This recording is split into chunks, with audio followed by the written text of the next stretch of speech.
Oke, Assalamualaikum warahmatullahi wabarakatuh. Ya, berjumpa lagi dengan saya Indra Jaya, itu dengan channel YouTube saya Teknisi Laptop Palangkaraya. Ya. Kali ini kita akan berbagi yaitu kasus kerusakan laptop X441 ya, AB apa BA. Kita lihat saja.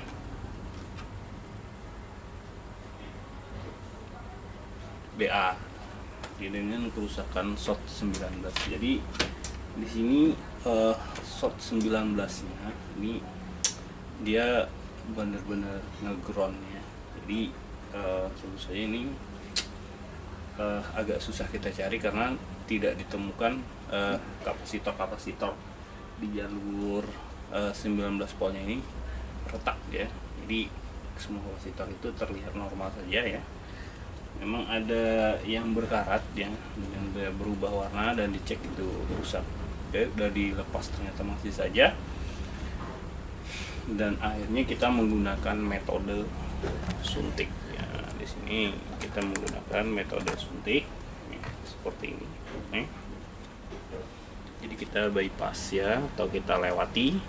Kalau groundnya kita tempel sembarang. Kalau untuk plusnya ini kita bisa hubungkan ke jalur 19 volt yang tanpa melewati proses power selector ya. Jadi di sini kita langsung saja bisa juga disebut dengan 19 volt system. Jadi kita jumper plusnya ke situ ya. Karena udah berputus asa kita menggunakan cara biasanya kita menggunakan tester sama dengan kaca pembesar. Itu biasanya kalau memang penyebabnya MOSFET saja dan kapasitor keramik biasanya bisa kita temukan. Namun di kasus ini tidak ditemukan adanya kapasitor pecah ya. Oke. Ini setelah kita lakukan penyuntikan ya, ditemukan yaitu IC untuk RAM. Di sini itu hangat ya. Kemudian setelah kita angkat ternyata shot tidak hilang ya. Dan yang mengejutkan ternyata IC selanjutnya ketika disuntik yang panas itu adalah IC LAN ya. Kita cabut IC LAN, dia tidak short lagi di tegangan sekitar, untuk tegangan 3 volt itu dia nggak terlalu tinggi ampere yang naik ya, sampai kita naikkan ke 8 volt ya. Baru ada yang panas, dan yang panas ternyata adalah chipsetnya. Jadi chipsetnya ini mati ya. Nah, di sini kita ada yang terlewat ternyata secara logikanya bahwa kok bisa short 19 volt itu penyebabnya IC LAN ya. IC LAN-nya ini yang menyebabkan short 19 volt. Di sini tanda tanya besar seharusnya, dan ternyata benar ya, sesuai dugaan kita ternyata ada yang terlewat, yaitu bahwa MOSFET ke jalur 3 itu terjebol ya. Di sini bisa digunakan dengan metode ini namanya. Kita mengecek apakah jalur 3-nya ini terhubung ke jalur 19 volt. Oke. Kita cek dulu. Ini ya, kapasitor warna ini agak pink silver ini, tulisan 25, berarti di sini adalah jalur 19 volt ya. Nah, di sini plusnya juga bisa buat kita jumper buat nyuntik tegangan yang short ya. Yang hitam ini juga, ini ada tulisan 25, ini juga adalah kapasitor yang berada di jalur 19 volt system. Nah, di sini di plusnya juga bisa kita jumper buat nyuntik ya. Cuman biasanya paling mudah saya melewatkan 2 MOSFET itu, proses power selector ya, tinggal jumper di situ ya. Oke. Itu cara menjumper. Sedangkan untuk menggunakan PSU sebenarnya tidak recommended ya, karena kalau kita selalu menjumper maka yang dikorbankan adalah power supply kita, dia akan cepat TKO ya. Nah di sini, oke, kita lanjut. Ini IC-nya udah kita cabut juga yang awalnya memang panas dan ternyata kasus tidak terselesaikan. Kemudian ini juga sudah kita cabut dan ternyata juga kasus tidak terselesaikan. Ya. Yang selanjutnya yaitu ketika kita cek 19 ini dia masih short, hanya saja dia shortnya sudah tidak full ngeground ya. Nih, jadi masih ada nilai 0,0093, sedangkan awalnya itu seperti ground to ground. Nah seperti ini ya, 0,000 ya, di ujung 23 aja. Oke, nah ternyata benar karena tiganya ini jalurnya loss. Di sini bisa kita pastikan, coba ya. Normalnya yang kita akan taruh MOSFET satu prop ini ya di jalur 19 di kapasitor yang warna hitam ya, kemudian satunya di merah ya. Mereka terhubung ya, bisa dilihat dengan berbunyinya tester kita ya, bahwa mereka sebenarnya satu jalur. Nah oke, kemudian kita akan pindah satu propnya ini di jalur 19, kemudian kita akan pindah ke jalur 3 ya, output 3 output 3 dengan ternyata output 5 nya juga kan. Wah ini banyak banget ya.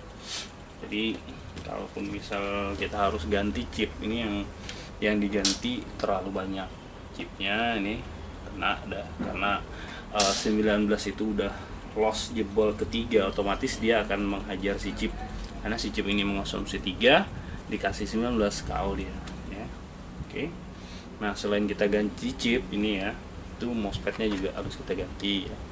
MOSFET output 3 ya, jalur 19 nya jebol, kemudian MOSFET jalur 5 juga jebol, kemudian di sini ada IC, ini kakinya juga harus dibenahi ya. Ini tadi berkarat sudah saya cabut pasang, namun masih ada 2 kaki yang tidak terpasang dengan sempurna, itu juga harus dibenahi ya. Jadi saya rasa sih untuk Mobo ini saya lebih memilih untuk mencancel, karena biayanya sepertinya tidak akan disetujui, karena satu, resiko kita harus mengganti chip baru yang harganya juga lumayan ya, belum lagi IC lain ya. Apalagi di sini kalau orangnya lainnya kepake, kita harus ganti IC lain juga ya. Jadi udahlah, jadi ini kesimpulannya akan kita cancel. Nah setelah kita cancel ini, kita akan kembalikan komponen-komponen yang telah kita cabut tadi, yaitu kita pasang ulang, walaupun sebenarnya itu juga udah rusak ya. Oke, jadi ini kita akan pasang. Pertama ini akan kita kembalikan, kita akan lepas saja ya jamperan tadi, penyuntikan ini. Nah ini ya, akan saya perlihatkan jamperannya di sini ya, ini yaitu di R besar, yaitu R output 19 volt system ya. Bagi yang udah khusus belajar sama saya mungkin udah paham ya, bahwa untuk menjumper itu kita tinggal paling gampang yaitu cari R besar, setelah 2 MOSFET. Ini MOSFET N channel nih ya, satu besar satu kecil, kemudian ada resistor seperti ini ya. Oke, selanjutnya kita akan mengembalikan komponen-komponen yang kita cabut tadi. Itu pertama ya, ini walaupun nggak sobek, kita harus memasangnya dengan posisi yang benar juga ya. Kita akan cari kaki satunya. Oke.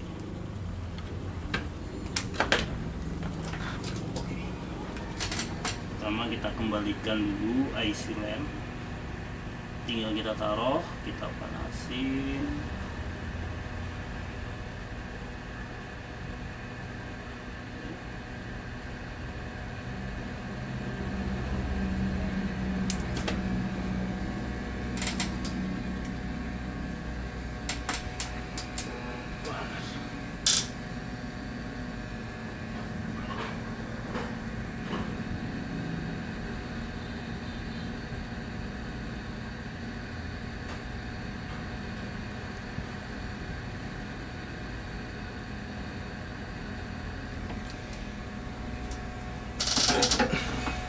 Oke, sudah kita lepas, kita pasang. Kemudian selanjutnya adalah isi yang ini. Tahu juga isi apa? UP berapa kodenya? Ini kita juga akan kita pasang. Kita cek satunya di sini.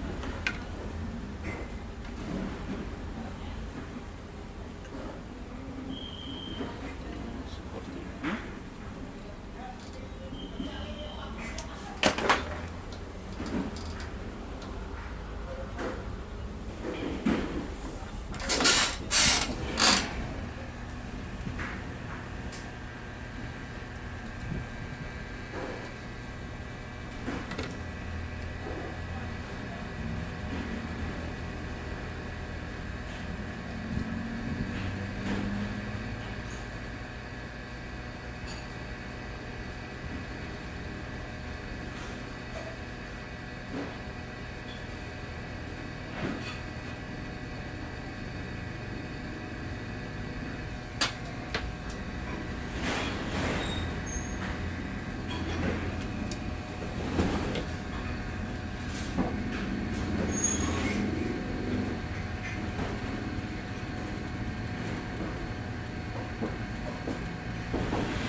Ceplok ya, biar cairan mudah.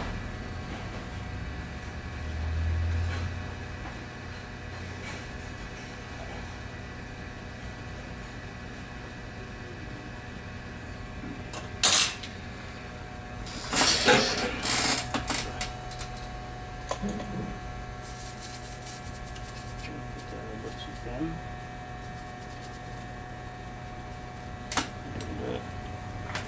Ada zipper yang digigit ya. Apa ya?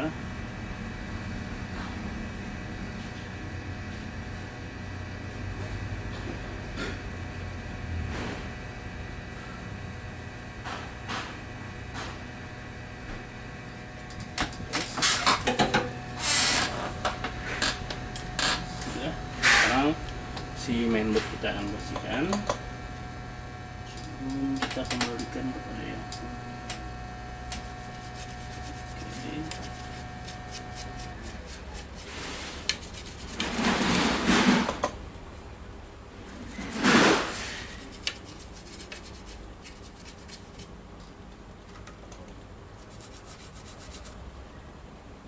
jadi ini udah nih ya, udah kita pasang semua. Komponennya kita lepas, bersihkan.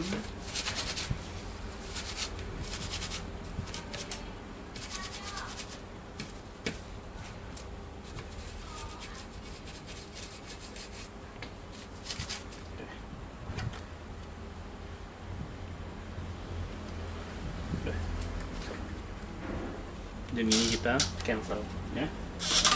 Oke, jadi tadi apa tujuan pembuatan video ini? Jadi video ini bertujuan untuk memberitahukan kepada penonton ya, mungkin juga ada customer yang sedang menonton ya, bahwa tidak semuanya pekerjaan itu bisa diselesaikan oleh teknisi ya. Jadi ada juga yang memang harus kita cancel ya, karena kerumitan pekerjaan atau perhitungan biaya yang tidak sesuai ya. Karena kalau kita harus mengganti chip IC-nya dan yang lain-lain tadi, kemungkinan itu untuk mengganti mainboard mobonya itu bisa lebih terjangkau gitu ya. Oke, cukup dari saya itu saja video tadi ya, mungkin video yang bisa diambil ilmunya ya. Sekian dan terima kasih. Assalamualaikum, sampai jumpa lagi.